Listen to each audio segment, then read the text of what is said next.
Well, the Pete Step hull has got a few interesting claims. They've talking about giving us a more efficiency underway, a smoother ride, and more comfort at rest. So let's find out. Here we are. We're doing 4 knots SOG, about 4.5, 800 revs, and I'm burning 2.1 litres per hour.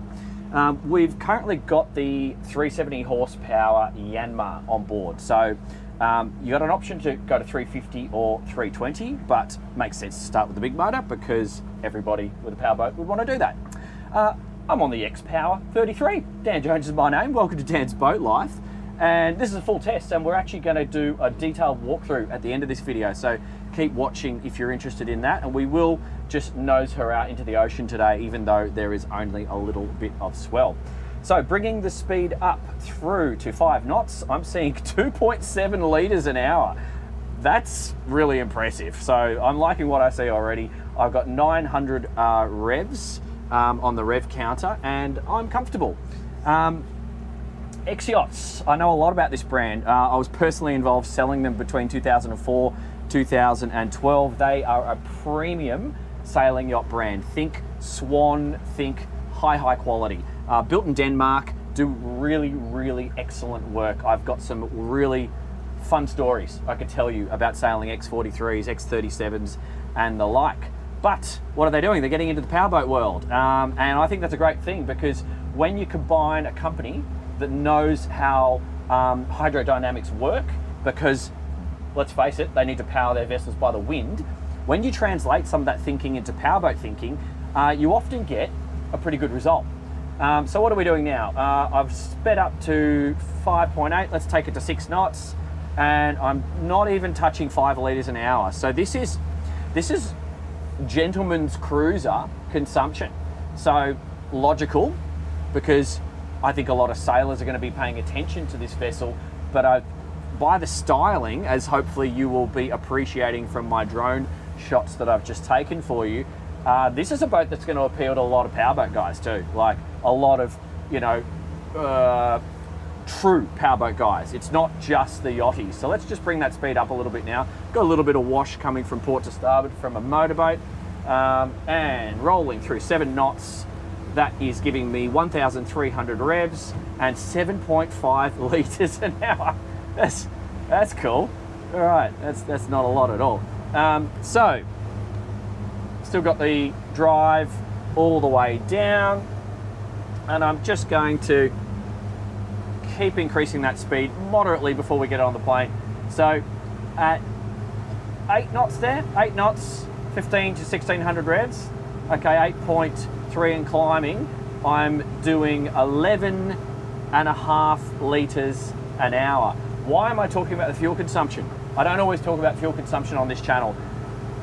It's because I believe many sailors are going to be attracted to this boat, and that's something that they're going to resonate with, because if you're used to running around a little 50 horsepower, 75 horsepower sail drive, your fuel consumption is not much more than 3 to 6 litres an hour, and so transitioning to a powerboat might be a little bit of a shock when you see higher fuel consumptions. But what a lot of people fail to do is understand that your transit times are so much faster when you're doing 20 knots, 25 knots, 30 knots, that the total fuel that you use to get to your destination is really not that much. So let's increase that speed from 8 knots. She feels like she wants to get on the plane pretty soon. 9 knots at 18 litres. I'm just going to keep accelerating actually. 10 knots at 23 litres. Minimal bow raise. I'm still happy sitting at the seated position here. And I've got 12 knots there, 25 litres. That feels like we're on the plane. 13 knots. 13 knots. I'm just using leg trim. I don't even think I have trim tabs on this boat because I can't see. If I do, I'll tell you in the walkthrough. It doesn't feel like they're necessary at the moment. So that's really comfortable. So I can picture myself cruising along at this 12 to 13 knots speed down a busy Sydney Harbour day, socialising with my friends in a very relaxed manner, because what's going on, I've got total visibility all the way around. I've got the wind passing over my head, so I'm comfortable whether it was a winter's day or a summer's day, and I can converse with, let's face it, a big number of people by the looks of this seating behind me. We'll check that out in the walkthrough. So that's comfortable, that's leisurely, and that's only burning 25 litres an hour. So let's speed her up a little bit. Okay, coming through 13 and braking 15 knots, 33 litres an hour consumption at 15 knots.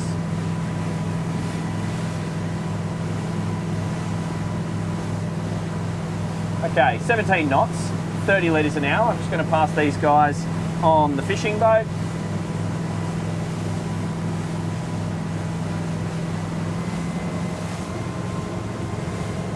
Hello ladies, everyone's out in their bikinis. It's a nice day here in Sydney.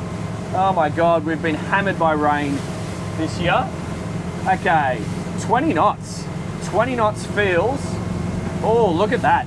The attitude settles in at 20 knots, so I like this. I haven't done any leg trim. The boat just feels like it's just doing everything for me. So what am I learning? This Pete Step hull.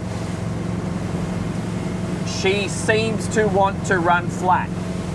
She seems to be aerating the boat in a different way to what I have experienced with air steps. And let's keep learning. Let's just keep learning. But the fuel consumption at 20 knots sitting on 34 litres an hour for a 4-ton boat with 350 litres of fuel on board, 100 litres of water, 30 odd litres of black tank and 25 litres of hot water tank, and myself and Graham on board. This is pretty cool. Let's give it a little bit more speed, and we're just going to notch out to the ocean. I don't even feel the need to stand up yet. I will if I need to. I haven't done any trim on the leg, just haven't felt necessary at the moment. So 22 knots. Let's get it to 25. Nice heel angles through the corners. Whilst this looks like a very, very sexy powerboat, I'm still getting a gentleman's boat vibe. I'm not getting lairish young guy vibes on this boat. This is a real sleek gentleman's boat is what I'm feeling right now. Okay, so 25 knots and happy. Let's just give it a bit more speed before we get to the ocean. That was 50 litres, and let's just hit 30. A few boats over here, so that tells me there might be some dolphins or whales, so I'm just going to go wide. Okay, that feels like she could do a little bit of a trim up. At that speed, 29 knots. Yeah, everybody's looking, so I suspect there's dolphins or a whale there, so I'm just going to go wide. 29 knots, 53 litres consumption, and gliding through the swell. Very comfortable here, guys. I'm actually just going to slow that down and go into these waves for a little bit. There's really not much to speak of in terms of actual ocean swell today, just a tiny bit, but we're just going into it for a couple of bumps. No water over the bow at this point in time. I do feel if it was really steep, sharp ones, you'd probably dig the nose into this boat, into the waves in this boat, I'm saying, but you would just want to control your angle and your speed to avoid that. So let's just turn around and go down swell now. I'm just maintaining that at 22 to 25, going through some powerboat wash here.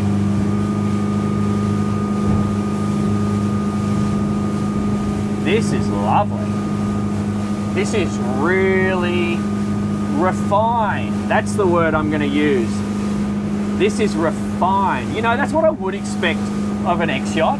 X-Power is what they're calling this range, because I have never had such a pleasurable experience going upwind than on an X-Yacht. I've done a lot of sailing over the years, and you sail something like this is one of their older models, X43. That thing just went to windward like a machine. It was so nice. So I did notice going down some of these waves here that if you don't control your speed and your angle, you might bury the bow a little bit and throw a little bit of water. We were dry, but I suspect that would be a symptom of too much speed and sharp waves, so I would just control my angle.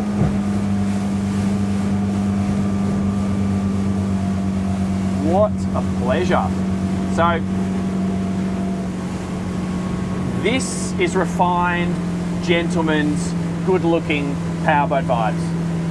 This is what this X-Power 33 is. There is a whole range of motorboats which are now coming out from X-Power. This is the inboard diesel, but they are coming out with this very same boat with twin outboard options. And I've had a little look on the website, and there's some really exciting models coming in the future from X-Power. So it looks like they've got a 40 and a 45 footer in the drawing or in the planning stage, because that's published up there on their website. But yeah, this is refined, this is beautiful, and this is comfortable. I didn't even feel the need to stand up, but let's just do it now whilst we're coming back in here. My line of sight is straight over the bar here, so for a guy of my stature at 5'7", that's fine, albeit the wind is going to be in my hair. So if you didn't have the clears, which are an option on this boat, you're going to have the wind in your hair when you're standing up, and you're going to be protected from the wind when you are in the seated position. And the visibility, I can't see the swim platform at my height, but I don't think that's a real biggie because it's pretty easy to work that out. I can see everything else. And with such a flat running boat, through chop, this thing is refined and comfortable. Okay, so stay tuned. We're going to go somewhere nice and give you a detailed walkthrough.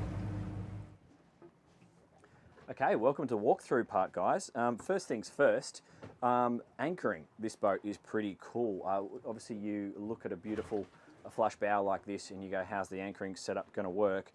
Pretty simple. For the bow, down, up, and it just deploys all automatically. So the bow piece protrudes, and we'll cut to some shots of that so you can see that now. The anchor deploys. It starts off with chain and then it goes to road. Quite simple. These buttons down here are if you had a stern anchor. Quite popular in Scandinavia, and I actually am a fan of stern anchors as well for all our beach landings that we can do here. So that's cool. I'll just pop that back there for a sec, but check all this out. This is modern gentleman's boating, in my opinion. This is really, really cool. This layout that we are enjoying right now, you'll easily get 8 people. You'll get 10 people here, I reckon. Let's feel that out. Like easily 3 across the back, 2, 4, 6, 8. Okay, 8 to 10 people, but very, very comfortable. Typical X-Yacht quality. It's premium quality all the way around. But I think what I'm going to do, I'm going to start at the back of the boat and just talk to you about what I see. So the way to get to the back of the boat is just take that off and fold that down. So very easy. If you've got older people trying to access the marina, that's simple. So just a short step up, another little step here, and then you're onto the swim platform. So first thing worth noting, this is not real teak. This is all flexi teak. So from a maintenance perspective, you can just leave this stuff in the sun. She's pretty good. The platform itself, it's a fixed platform.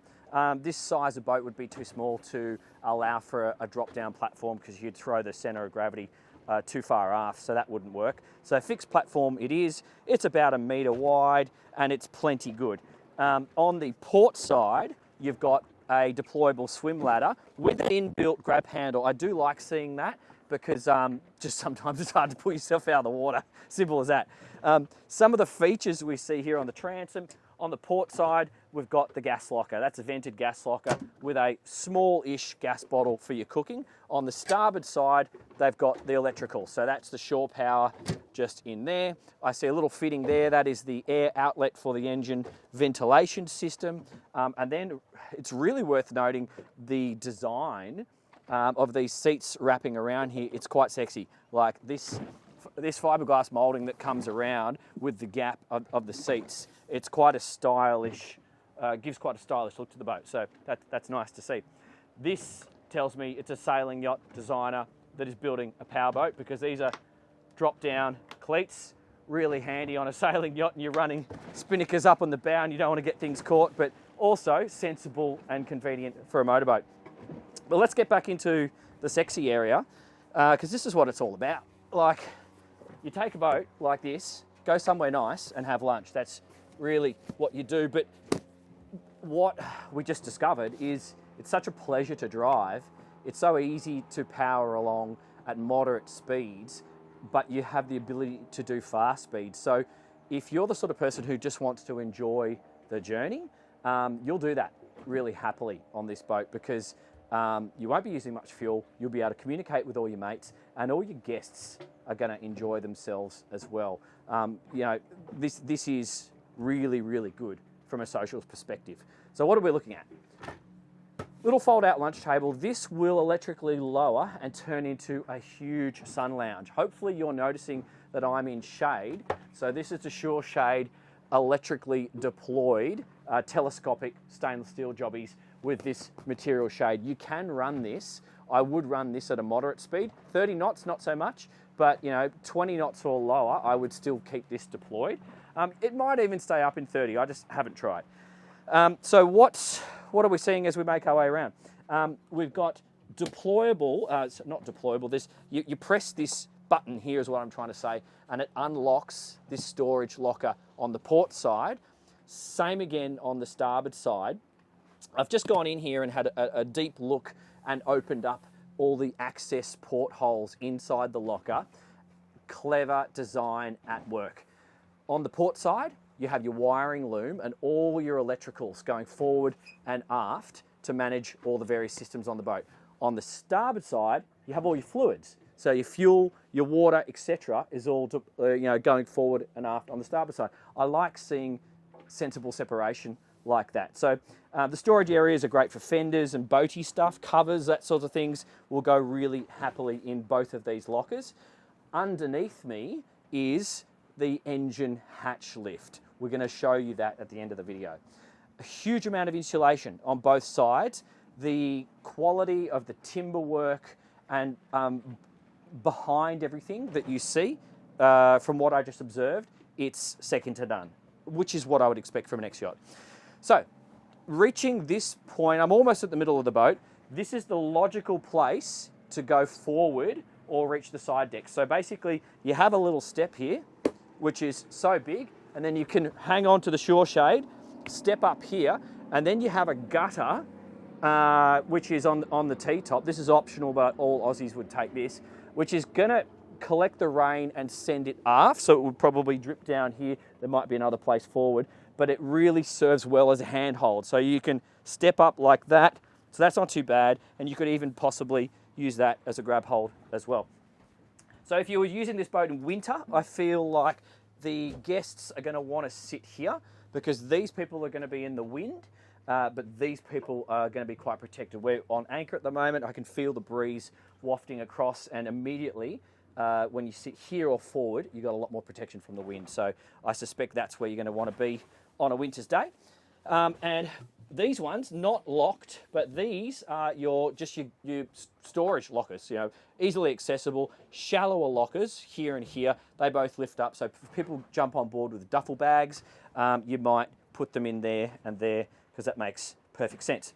Below me here and here are both deck lockers, which give access to systems, but very deep storage and practical storage as well. So that was good to see. So I think what we'll have to do, Graham, why don't you go over here, and then let's show everyone the mini bar. Okay, so hopefully you can all see that. Now, this feels like a powder-coated aluminium top, and I was looking at some other videos. I wasn't actually sure of what the case was, but see how it holds itself up? So it's got a little bit of substance to it, but it's not dropping back down on you. So don't worry about the sign there, but you've got a beautiful stainless steel tap fitting just there, and then I don't know how that turns on, but anyway, I'm sure it does. So that's your little sink, conveniently designed to not take up too much space, and then you've got a single gas burner just here. So if you want to do a little bit of cooking, that is possible as well. Then if you need some prep space, put one of them down or both, and it's going to work really well for prep space. You got these drawers. See how they work? How cool is that? Beautifully finished timber structure to them.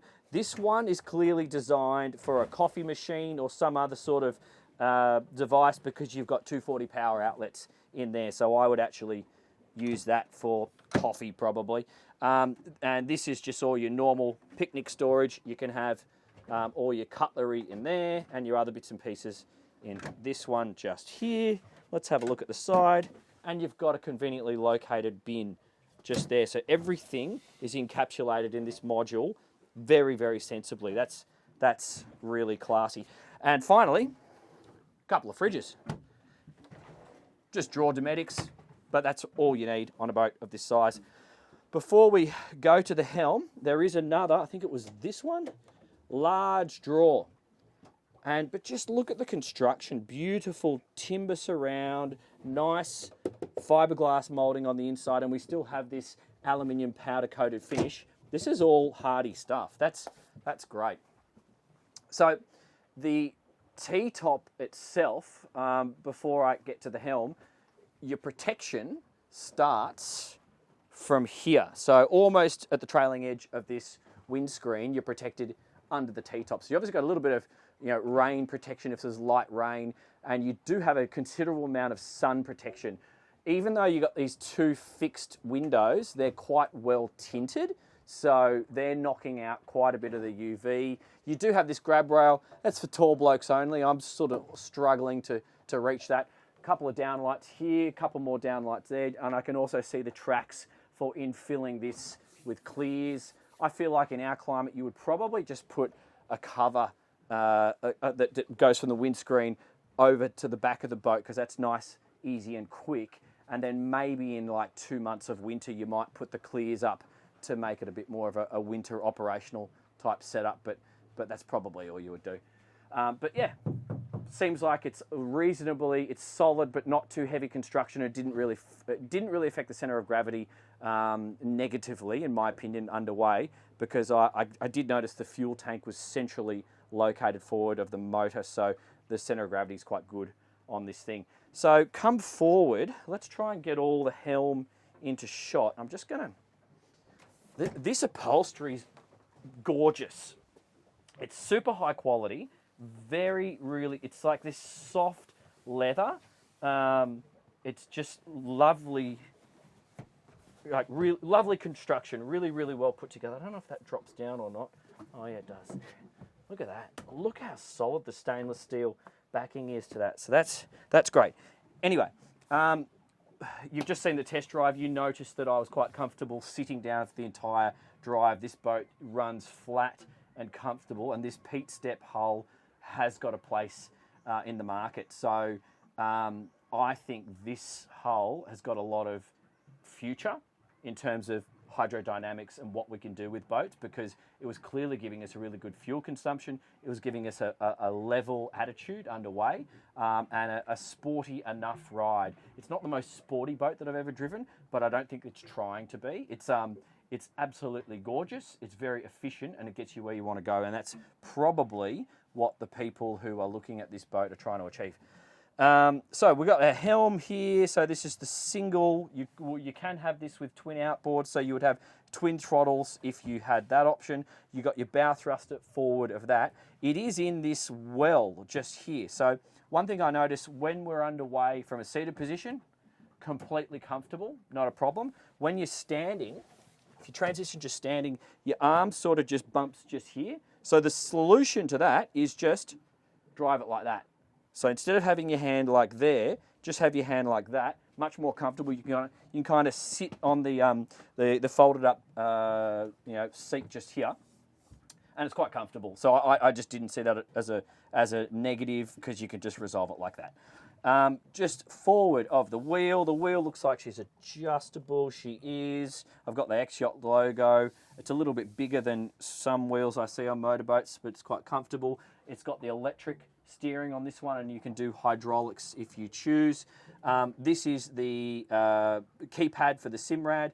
This is your start-stop for the Yanmar. We've got two ginormous Simrad screens just here. A little well forward for putting mobile phones. You're probably only going to get tinnies or coffee cups in these because they're not huge cup holders. I've got a textured finish forward, and it's a dark in colour, so I'm not going to have any glare issues just there. This boat is equipped with full C-zone, so you can see everything if you choose. So if you're nerdy like some people, you want to see all the power consumptions and manage every little thing on the boat, you can.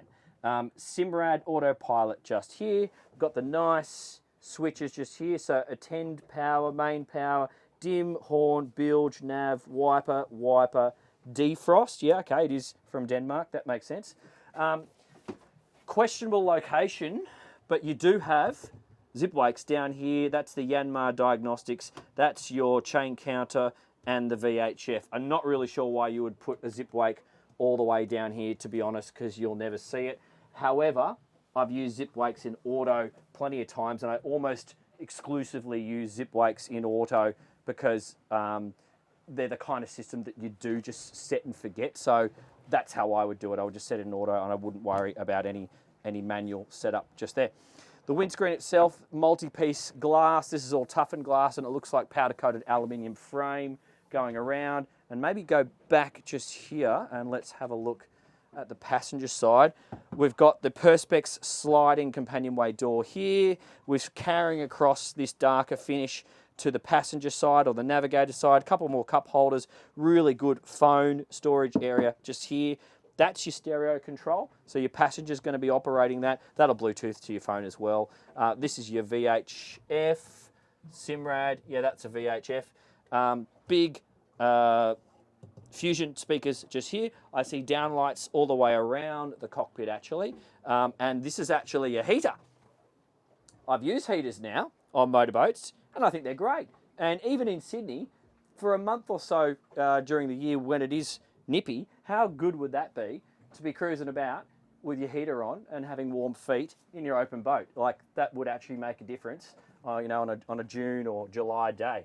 And this lovely upholstery for the passenger, who's going to be super comfy. And if you've got guests on board, even sitting like this or like this to talk to people back there isn't going to be a problem. I'd find myself probably resting my arm here. Not really going to rest it down there. I think this is the comfortable position just here. So that's all really good. So let's go forward. Maybe I'll carry the camera and follow me up to the bow. So let's go forward. So you step up just here, another step. So come with me, and then I'll pass the camera back to you, Graham, so everybody can see. So I wouldn't send Grandma up here, but anyone who's half steady on their feet, it's going to be okay. This has got modern classic vibes to me. I love this bow. This is gorgeous. It looks great from the drone, and I do like the teak. I like that it's flexi teak because I know you're not going to have to muck about with, you know, maintaining this stuff. So it's got good grip underfoot, this stuff.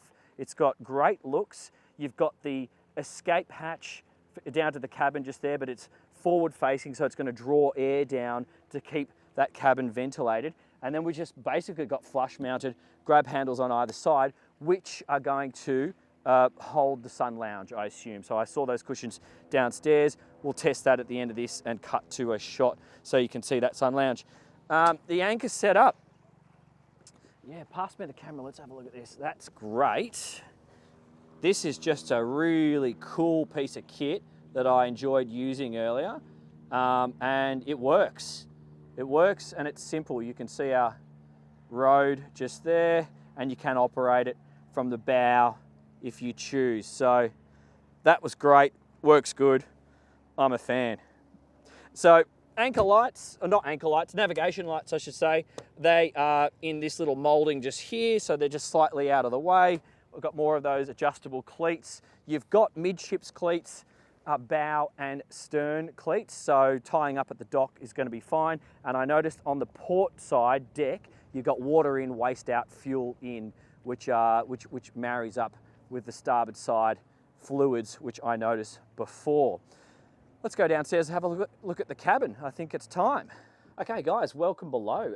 What a pleasant space this is. So, this is primarily a day boat, but what I'm observing here is 1 or 2 nights would be so nice. Just the high quality everywhere that I look is my observations. We've got this high gloss, this is optional. The upholstery is gorgeous. The foam is comfortable. They've got fusion speakers set in their own mouldings behind these backrests just here. So you could come down here for a nap. You've got these wonderful windows that allow you to see out, but they're positioned at such a height that there's really no privacy issues. So if you were, in the nudie or whatever, if you were getting changed into your swimmers, no one's really going to see in, and they're tinted, so I don't see that as an issue. You've got some downlights here and here. You've got strip lighting all the way forward and aft, which would create a really good vibe down here of an evening. I got 2 reading lights there and there, a huge amount of storage underneath me, by the way. Obviously the bow thruster forward, but this whole area is a deep storage. Nice touches, finishing touches with the X-Power logo just there, and this, I guess this is brass. You see this set in all the way around it. It really just lifts the boat, shows you the sort of quality we're dealing with. This is the forward-facing escape and ventilation hatch that we saw below. Beautifully finished timber encapsulating the head compartment just here. I've got a hanging locker just there. You can put your shoes underneath the step just below where Graham is just there. I've got, that looks like a heater control just there, and the lights are operated on the roof. So I'll just actually turn the headlight on, and then what we'll do, if you come and sit on this seat, and I'll go in here, and let's try and get all this in shot for the guys. So we've got this kind of brass surround mirror.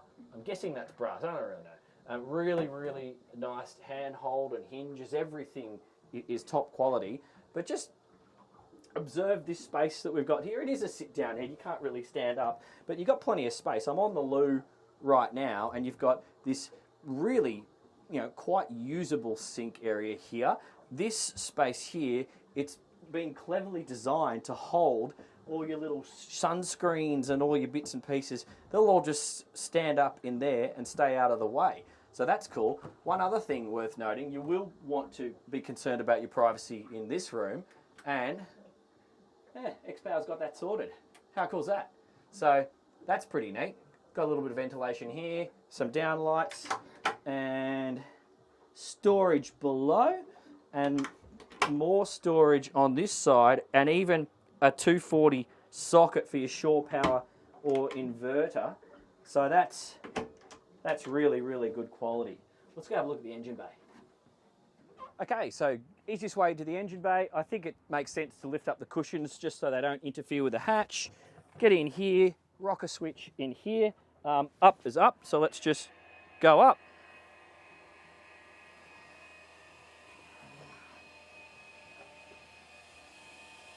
Okay, so we've got the Yanmar 370. There's got options for 350 or 320. And she is through stern drive. And look at that. That's a wonderful amount of access just there. But you can see that the panels on either side appear to be removable from both access ports. I've got my raw water intake just here. I've got fuel distribution just there. I've got access to oils and coolants just there. And I can also see the through holes for the depth, etc. We've got more access down the back of the boat through these 2 lockers to get into the actual transom shield itself. So from an owner-operator's perspective, getting to the important pieces or bits and pieces is doable, and the less accessible places are going to be for your skinny and healthy mechanic. X-Power 33, what do I think? This thing is refined. This thing is amazing. The Pete Step hull is interesting. This is a modern gentleman's yachts kind of vibe, kind of thinking. It's efficient, it's fast, it's comfortable. It's not an air-stepped hull because it's not trying to be. This is for somebody looking for a real refined experience. slightly lower speeds than what you would achieve on an air step, and gentleman's yacht vibes. That's basically it. I'm really impressed. I'm excited about where this is going because I know so much about the X-Yachts. Now that they're into the X-Power, they're only going to do good things. So outboard options coming, bigger boats coming. This 33 is amazing. So I really think this is a boat worth looking at if you think a little bit of gentleman's yacht vibes is you.